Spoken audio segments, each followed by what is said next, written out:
Hello, you're watching News 9 Live. Today marks day 21 since Hamas carried out deadly attacks on southern Israel. Here's the latest update from the war front.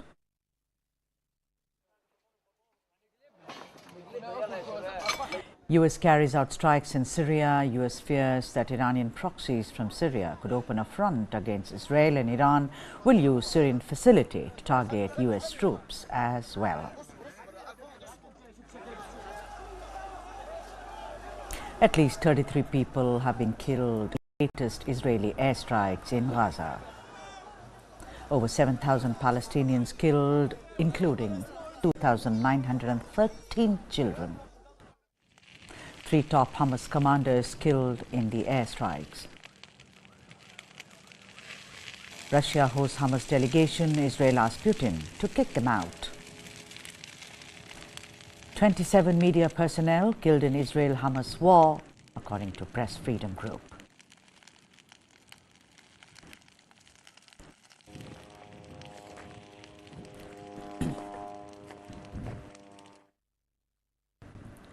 The United States has taken decisive action in response to attacks on its troops in the past week. In a statement released earlier today, US President Joe Biden ordered military strikes against 2 facilities in Syria. These facilities were being used by Iran's Islamic Revolutionary Guard Corps, or IRGC, and Iran-backed groups, as confirmed by the Pentagon. The Pentagon further emphasized that the United States will not tolerate attacks against its personnel and shall vigorously defend its interests. Moreover, it stated that additional measures would be taken if attacks by Iran's proxies continue, making it clear that Iranian-backed attacks against US forces are deemed unacceptable and must stop. These developments mark a significant escalation in tensions between the US and Iran. The situation is rapidly evolving, and the international community is closely monitoring the situation for any further developments. Meanwhile, 900 US troops are being deployed in the Middle East. As part of our efforts to deter a broader conflict and further bolster US force protection capabilities, I can confirm that since our initial force posture announcement, approximately 900 troops have subsequently deployed or are in the process of deploying to the US Central Command area of responsibility. These include forces that have been on prepare to deploy orders and which are deploying from the continental United States. Deployed and deploying units include a terminal high-altitude area defense battery from Fort Bliss, Texas, Patriot batteries from Fort Sill, Oklahoma, Patriot and Avenger batteries from Fort Liberty, North Carolina, and associated air defense headquarters elements from Fort Bliss and Fort Cavados, Texas. While I won't talk specific deployment locations for these forces, I can confirm that they are not going to Israel, and that again they are intended to support regional deterrence efforts and further bolster US force protection capabilities. A delegation from Hamas visited Moscow on Thursday for talks on the release of foreign hostages, including Russian citizens. Senior Hamas member Abu Marzouk was among those attending the talks. Issues related to ensuring the evacuation of Russian and other foreign citizens from the territory of the Palestinian enclave were also discussed. Hamas released a statement in which it praised the efforts of Russia's President Vladimir Putin and Foreign Ministry to end what it called the crimes of Israel that are supported by the West. It's important to note that Russia has ties to all the key players in the Middle East, including Israel, Iran, the Palestinian Authority, and Hamas, the group that controls Gaza. Russia can be seen forming a new platform to resolve global issues along with China and Iran. China had engaged with the Taliban and also brought about a deal between Saudi Arabia and Iran. So, is the United States' monopoly on global issues being challenged? Both the US and Russia have already vetoed each other's proposals at the Security Council.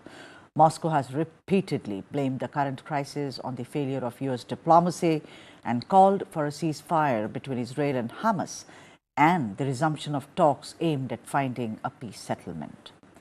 White House National Security spokesperson John Kirby criticized the visit, suggesting that it is not a time to support Hamas.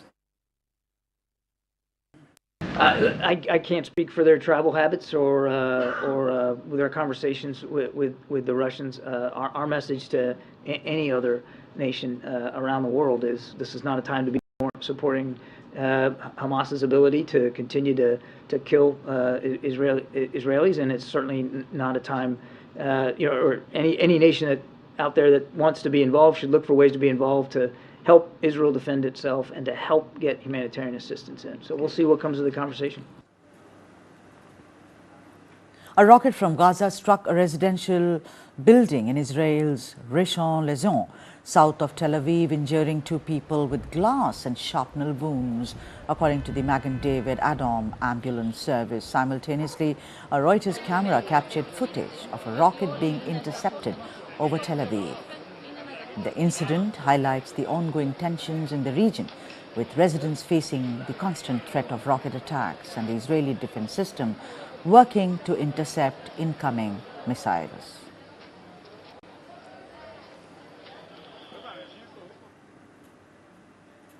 Moving on, Hamas launched a rocket towards Eilat, a city in southern Israel, from the Gaza Strip, covering a long distance of 220 kilometers or 136 miles. The Israeli military confirmed the rocket hit an area near Eilat.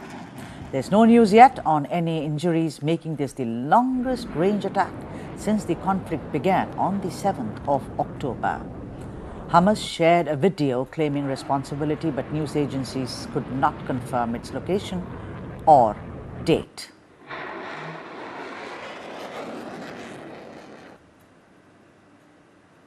In recent footage released, explosions, smoke and flares were visible near the Israel-Gaza border. Loudspeakers blared color red, signifying incoming rockets in southern Israel. Israel confirmed its ground forces had entered Gaza overnight to target Hamas, with Prime Minister Benjamin Netanyahu indicating preparations for a potential ground invasion.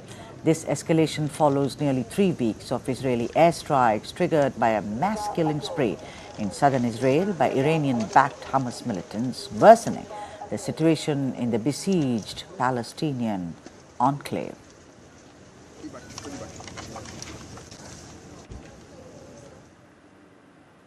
And in some more news, the Israel Defense Forces released a video showing IDF fighter jets striking Hamas targets and Israeli naval soldiers, targeting a surface-to-air missile launch post in Gaza.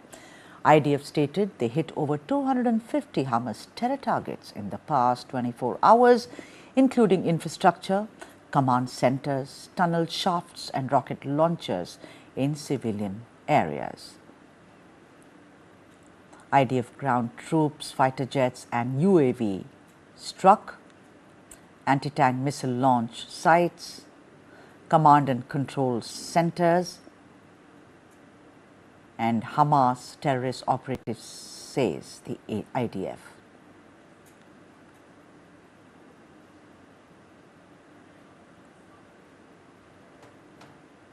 Israeli infantry, armored and engineering forces supported by IDF helicopters and helicopter gunships conducted a recent operation in the central Gaza Strip. As part of this mission, IDF aircraft and artillery targeted Hamas-associated locations in the Sajaja neighborhood and across the entire Gaza Strip.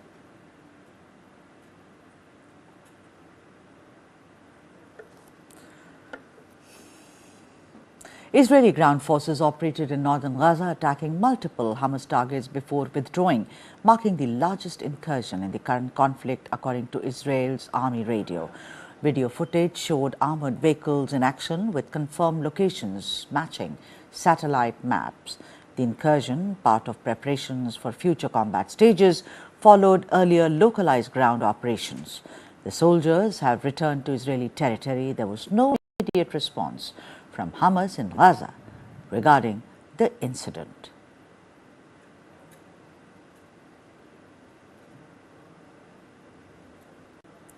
Based on precise IDF and ISA intelligence, IDF fighter jets struck 3 senior Hamas operatives in the Daraj Tufa battalion.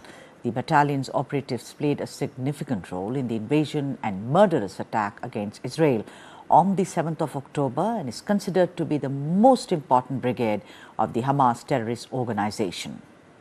Senior Hamas operatives Ibrahim Jabba, Rifat Abbas and Tariq Maruf were eliminated in the airstrikes.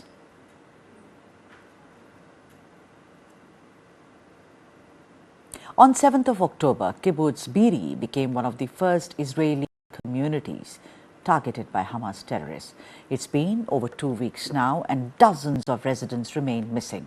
Shockingly, authorities have yet to identify all the bodies. Security is tight in Kibbutz Be'eri today. But at dawn on the morning of October 7th, the army was nowhere to be seen. The more than 1,000 people living here were among the first to be attacked by Hamas fighters. They roamed the kibbutz for hours, firing machine guns, grenades, rocket launchers. The Hamas-led terrorists moved from house to house over hours, killing civilians or taking them hostage. Today, this kibbutz is deserted.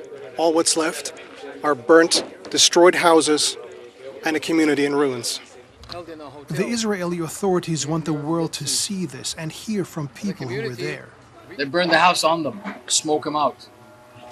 And when they finally opened the doors because they couldn't breathe anymore, they decided who's to live, who's to die. Rami Gold was part of a small group defending the kibbutz. He said they fired till they ran out of bullets. And I got to tell you that story because 2 angels came. 2 people from reserve soldiers. I have no idea where they came from. Came to us, gave us ammunition and a cell phone so we can call our families to tell them we're okay. And we kept on going, kept on fighting until it was dark, till the army arrived. When the fighting stopped, emergency responders looking for survivors found scenes of horror. She was butchered open, the stomach was... Small children, a boy and a girl, hands tied to the back and tortured. And I'll say tortured now, yes, I'll say it. The father was without an eye. They took out his eye. The mother a breast was cut off.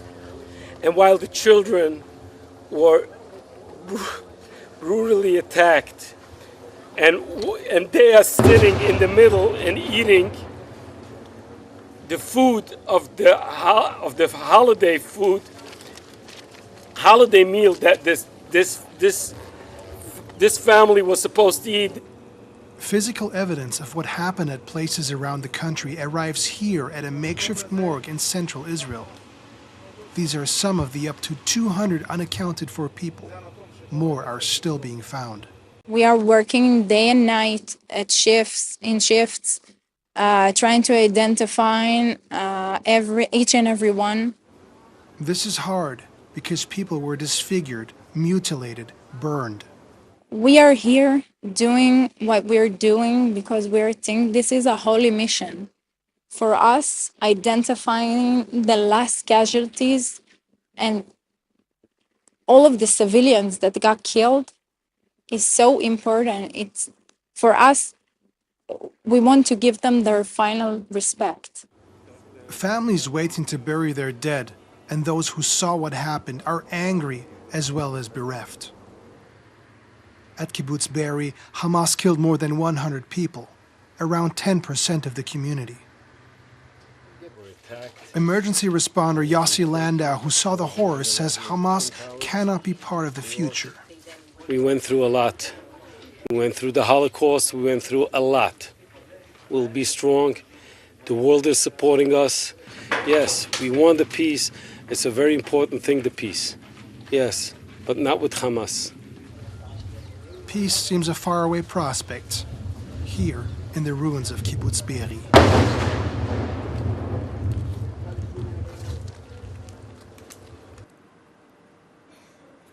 Israeli troops expelled a prominent Palestinian activist from his home in a key West Bank city. This action followed his hosting of a foreign journalist and a well-known Israeli activist. Critics argue the military used the Israel-Hamas war as a pretext to remove Issa Amro from Hebron. Take a look at this report.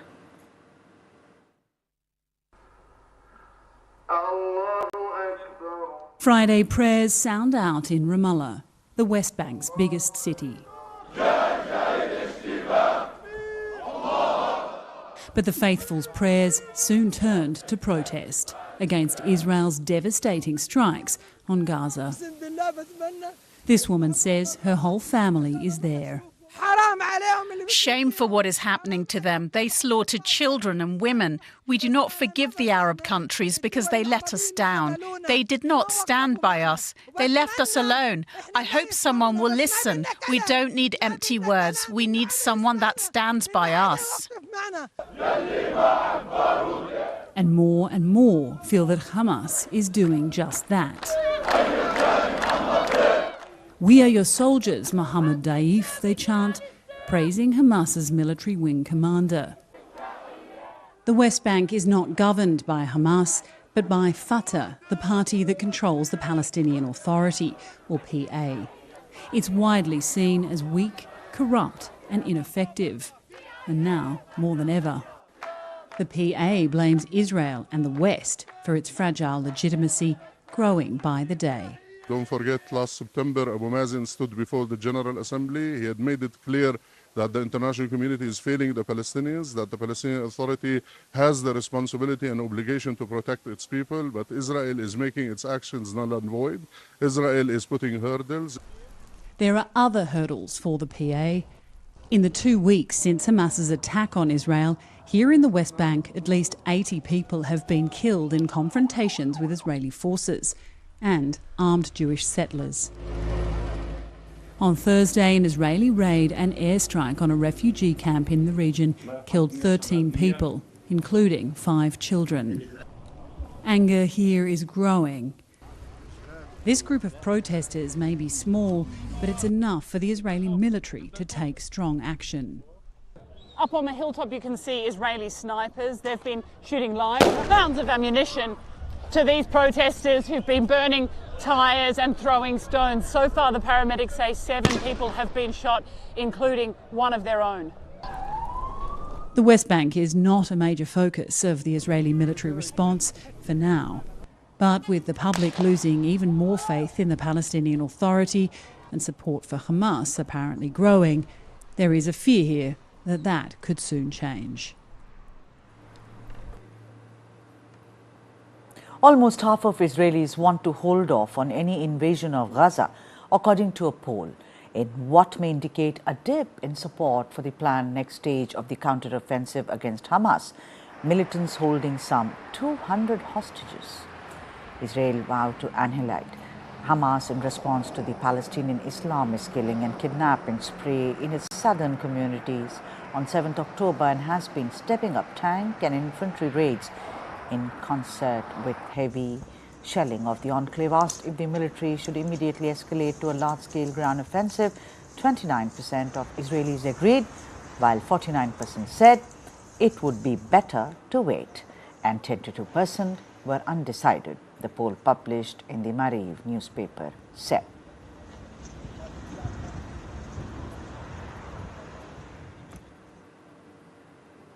My colleague Neha Khanna had a candid moment with Ehud Barak, former Israeli Prime Minister.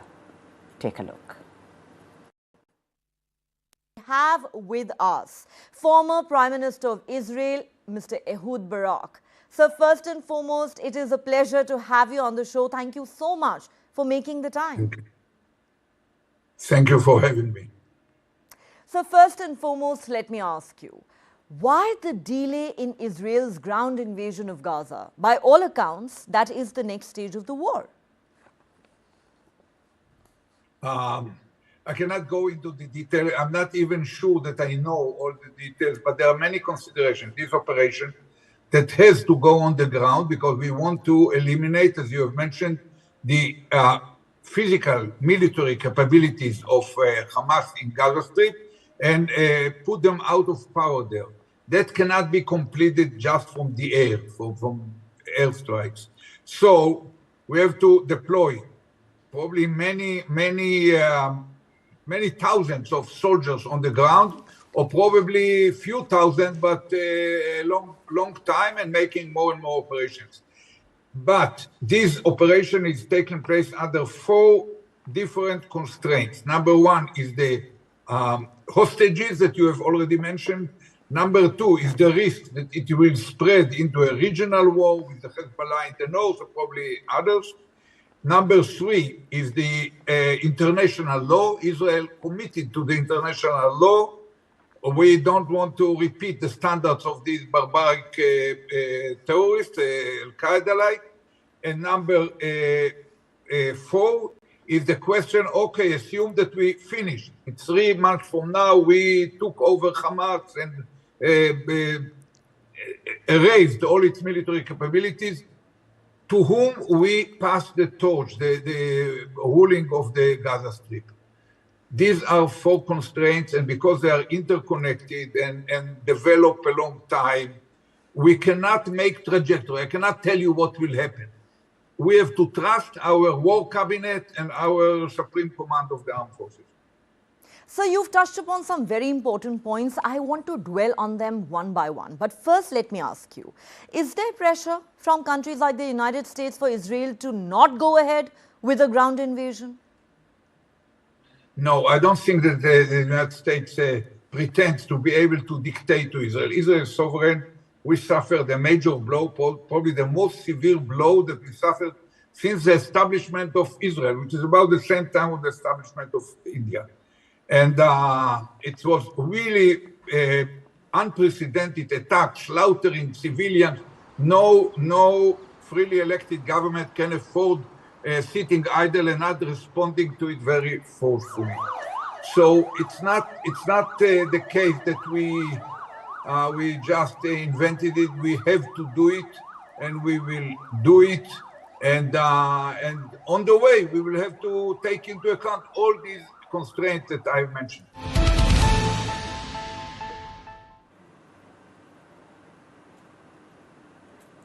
The recent Hamas terror attacks have raised concerns amongst Israelis. This is leading a few to contemplate leaving the country due to worries about their safety and frustration with their government's perceived inability to protect them.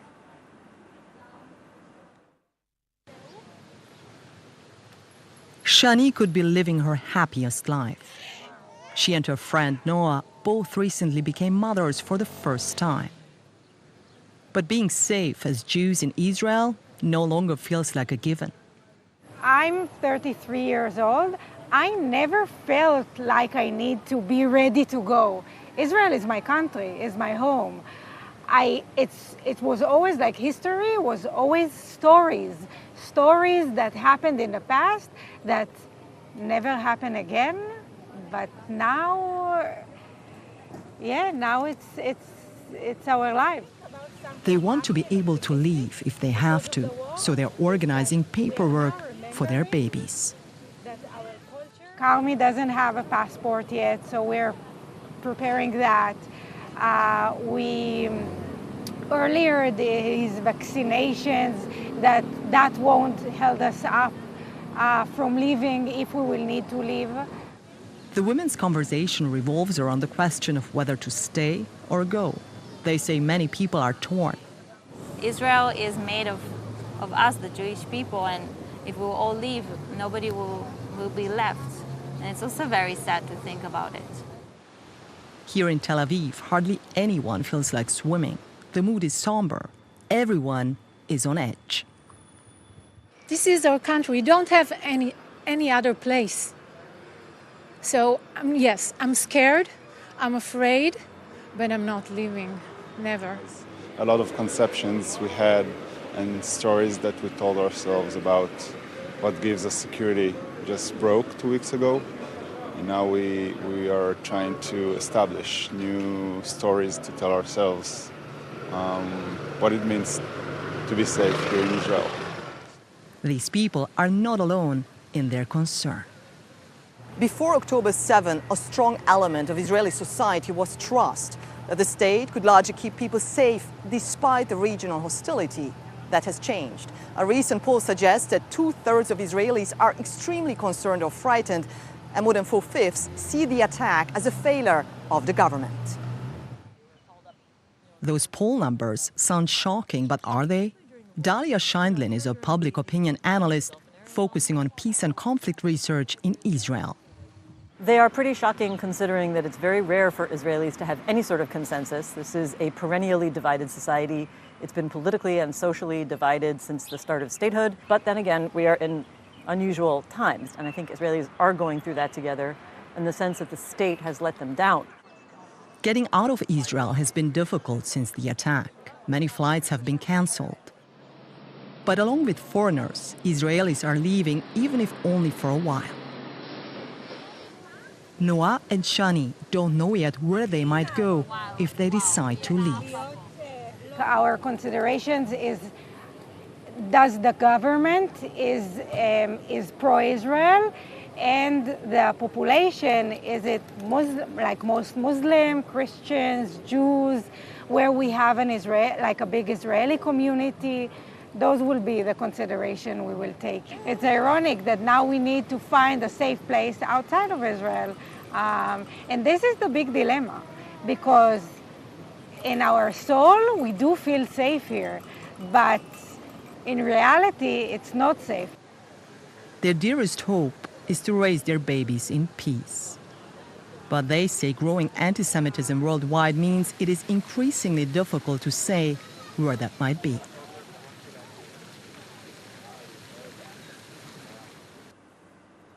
The Health Ministry in Gaza has issued a 212-page document which it said contained the names and IDs of more than 7,000 Palestinians killed during the Israeli bombardment of the enclave.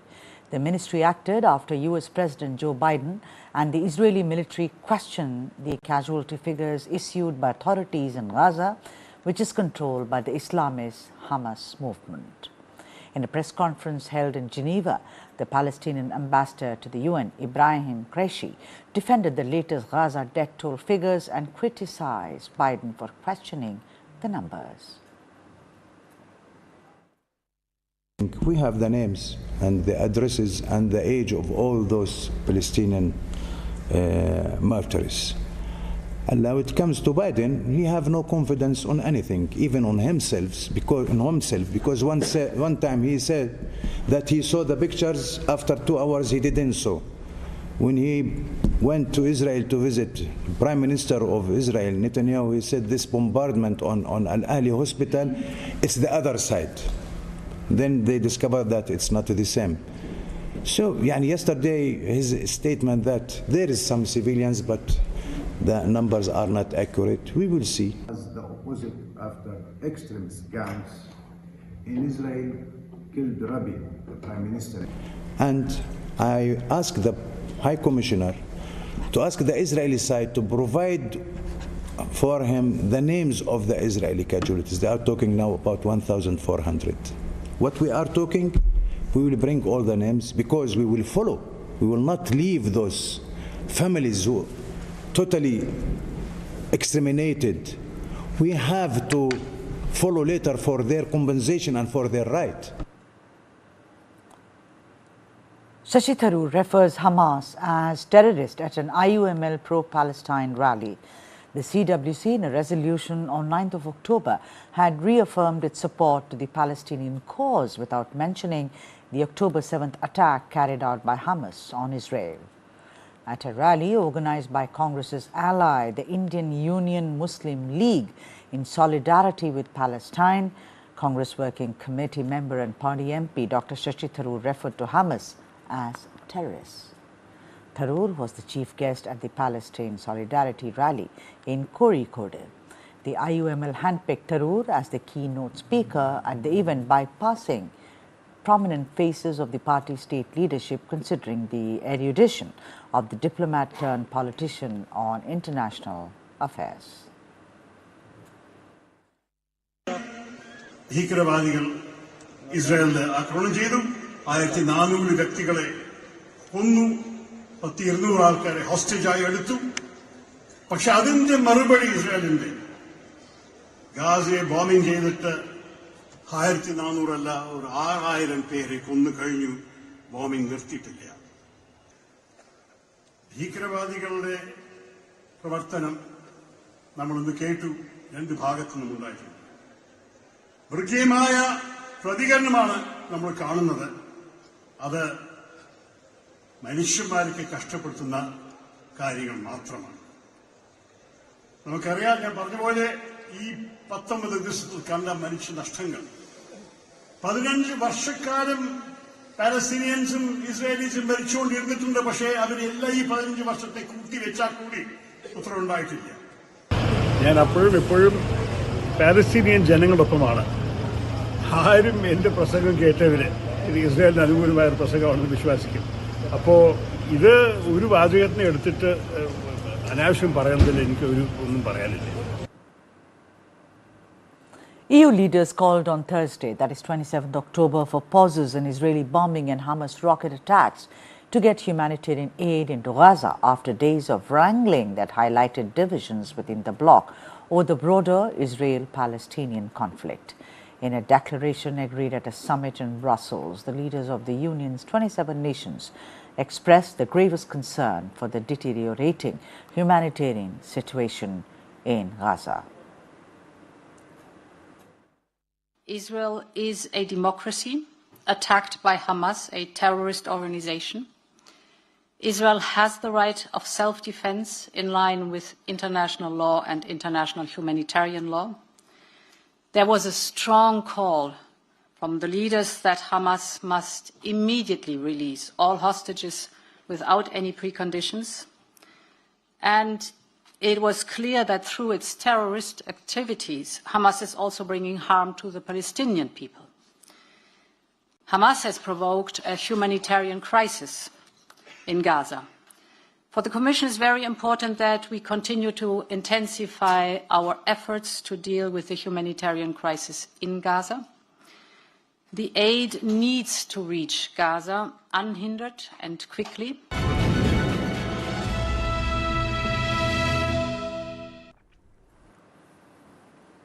In Acapulco, Mexico, after Hurricane Otis, people are struggling, houses are damaged, the power is out, and there's not enough help from the authorities. It's a tough situation, and authorities in Acapulco say recovery shall take a long time. Take a look at this report. Hurricane Otis barreled into Acapulco, Mexico as a Category 5 storm early on Wednesday. The Mexican beach resort was pummeled with torrential rain and fierce winds, reaching 165 miles per hour, battering hotels and sending tourists running for cover. Otis is one of the strongest hurricanes to ever hit the region. After reaching the shore as a Category 5, it quickly weakened to a Category 4 storm. Its power slackened further as it moved inland, reducing to a tropical storm. No sabemos. President Andres Manuel Lopez Obrador said there were no immediate reports of fatalities from the storm. But he cautioned that authorities were struggling to obtain updates and said there were landslides and damage on the roads. Power outages have been reported throughout the region, affecting hundreds of thousands. Delhi's air quality remains persistently poor, with an air quality index reading of 249.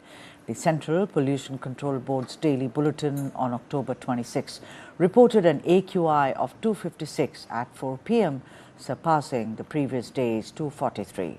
Stubble burning in Punjab and Haryana continue to contribute to the deterioration of air quality in the national capital, with over 2,500 cases reported this year.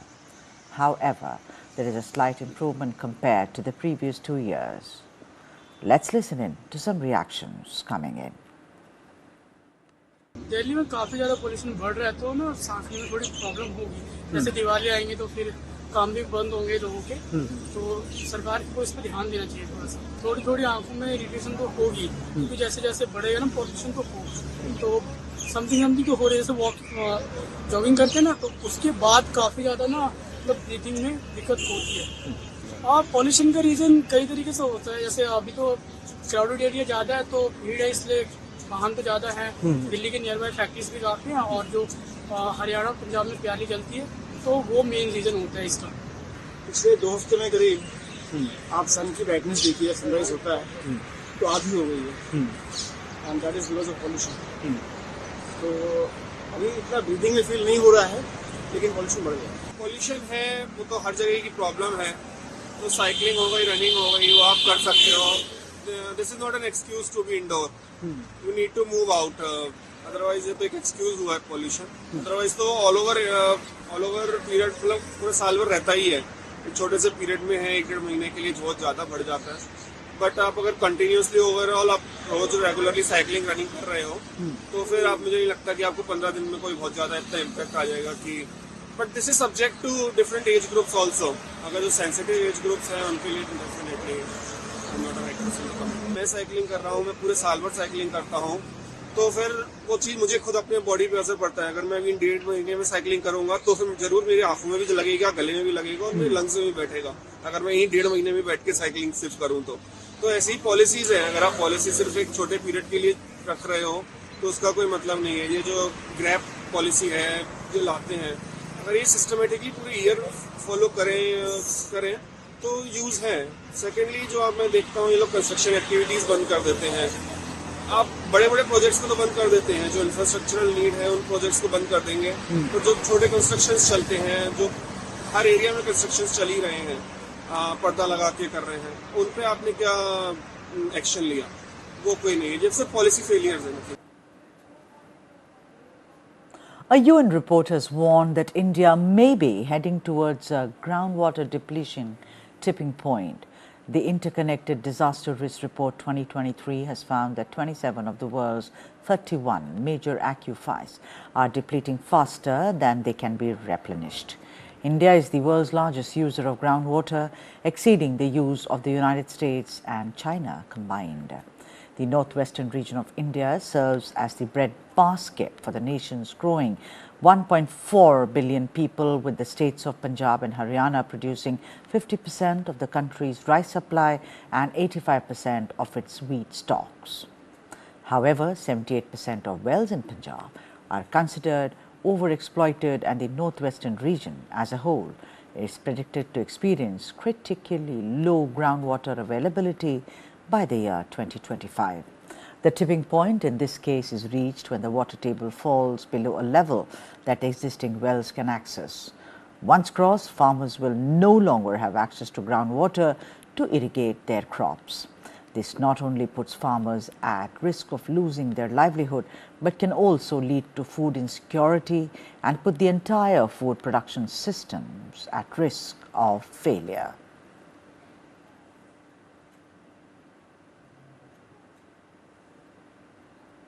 Using large drones and millions of seeds, UAE's energy company, Abu Dhabi National Oil Company, is hoping to accelerate its forestation program in Abu Dhabi. UAE aims to work on reaching its 2030 target of planting 10 million mangrove seedlings. Using large drones and millions of seeds, an Abu Dhabi energy company is hoping to speed up its forestation program. As part of its ambitious fight against climate change, the UAE plans to plant 10 million mangrove seedlings by 2030. The Abu Dhabi National Oil Company, or ADNOC, is working alongside UAE-based environmental tech company Distant Imagery. Using drone planting technology adopted by the Abu Dhabi Environment Agency, they began planting 2.5 million mangrove seedlings. Ibrahim Al-Zubi is the Group Chief Sustainability Officer at ADNOC. With the drones, we managed to survey areas that we couldn't reach.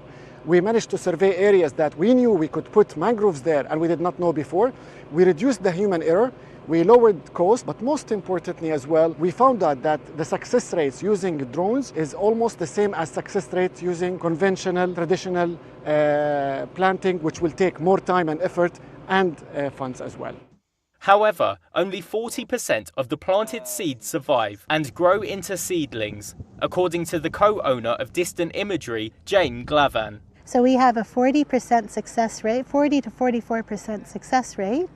And really what happens so that ADNOC can successfully have 2.5 million seedlings growing is that we replenish the following year. So we take that data from the first year and then we go back to the field and we replenish in the areas that were most successful.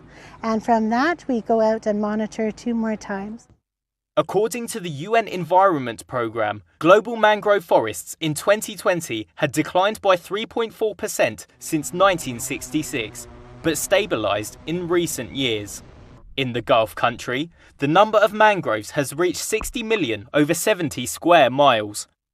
The UN also said the success rate of artificial mangrove restoration projects can be quite low. Older mangroves store more carbon than newer ones. But the Climate Ministry in the Gulf country said the mangroves capture 43,000 tonnes of carbon dioxide annually.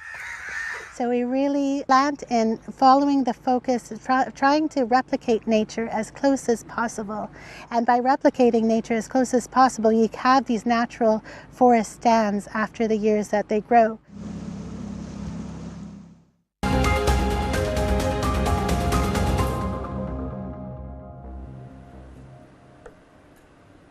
The Congress Election Committee met to discuss the Telangana Assembly polls. The meeting at the AICC headquarters was chaired by Congress President Mallikarjun Kharge. Key party leaders including Sonia Gandhi and Salman Khurshid were among those present. The meeting discussed issues in 35 assembly seats and the candidature of leaders who recently joined the Congress. As of now, the party has announced 55 candidates for the upcoming elections in Telangana. The polls are scheduled in the state for 30th of November for the 119-seat Telangana Assembly.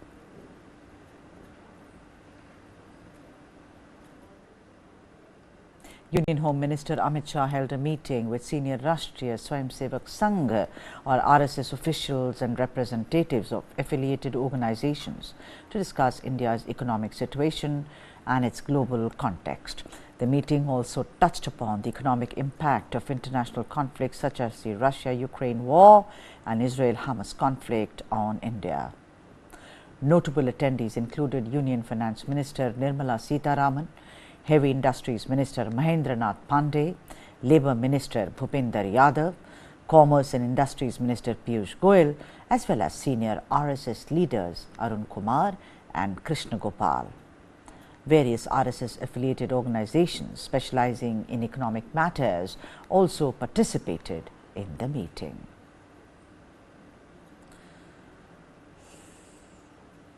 Top BJP leaders are on campaign visit to various districts of Madhya Pradesh. The party in charge for the state, Bhupinder Yadav, is holding a roadshow in favor of party candidate Phaggan Singh Kulaste in Mandla district. Other state BJP leaders are campaigning in other districts for party candidates. Chief Minister Shivraj Singh Chauhan is attending a campaign meeting in Panna. He will also receive Prime Minister Narendra Modi in the Satna district and participate in a program alongside the Prime Minister.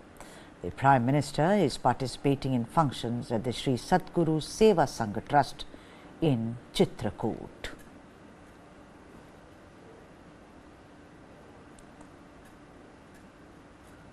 Those are the visuals that are being seen there. The Chief Minister of Madhya Pradesh, Shivraj Singh Chauhan, walking towards the dais, and he shall, of course, be participating in a function in Satna district.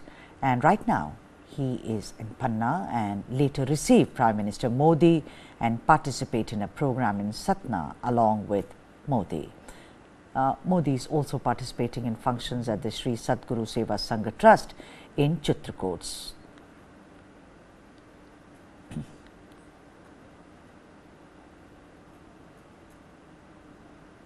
And in some other news, the US economy defied recession warnings, growing at its fastest pace in nearly 2 years as per the Commerce Department's report.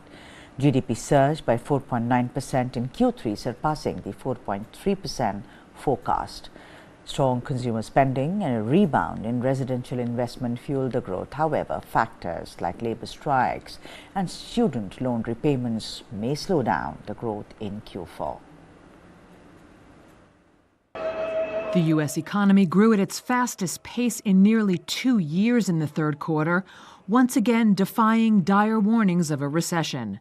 That's according to the Commerce Department's advance estimate on Thursday.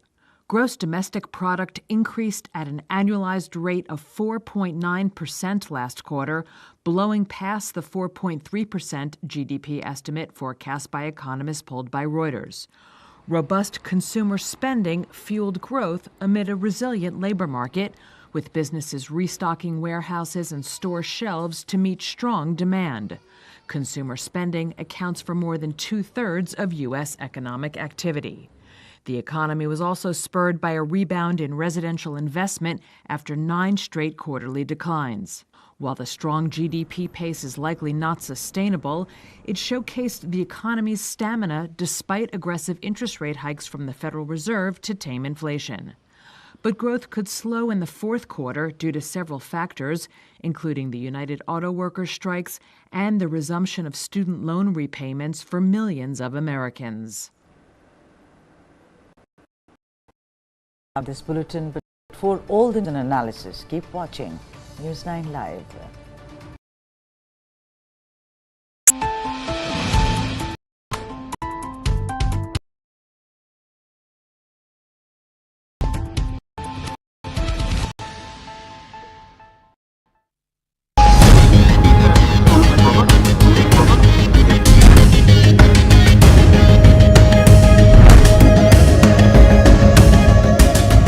Almost did not want to find out that Rajiv Gandhi was corrupt. Is it possible for a Prime Minister of a country to tell so many